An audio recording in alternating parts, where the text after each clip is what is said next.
Basketball at Gilas fans, handa na ba kayo? Dahil magbabalik aksyon na ang Gilas Pilipinas, ngayong inanunsyo na ang mga bubo sa national team na magiging pambato ng Pilipinas para sa nalalapit na FIBA Asia Cup. Ang detalye ng balitang yan sa report ni Mia Layagi. Handa na ulit lumaban para sa bayan. Ito ang pahayag ng Samahang Basketball ng Pilipinas o SBP, makaraan nilang i-anunsyo ang magiging coach at final lineup ng National Basketball Team na Gilas Pilipinas para sa FIBA Asia Cup 2025. Sa kanilang anunsyo, kinumpirma na ng SBP na si Tim Cone pa rin ang magiging coach ng Gilas Pilipinas para sa susunod nitong laban, kabilang na ang FIBA Asia Cup qualifiers sa susunod na buwan at sa Olympic qualifying tournament sa Hulyo.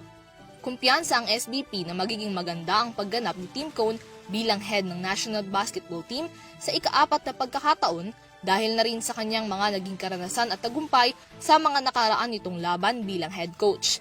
Matatandaan na si Cone ang head coach ng Philippine team noong Hangzhou Asian Games kung saan nasungkit ng Pilipinas ang gintong medalya makalipas ang 61 taon.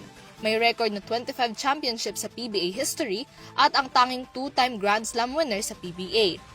Kaugnay nito, pinangalanan na rin ang 12 players na bubuo sa Gilas team at magrerepresenta sa bansa sa mga nasabing kompetisyon.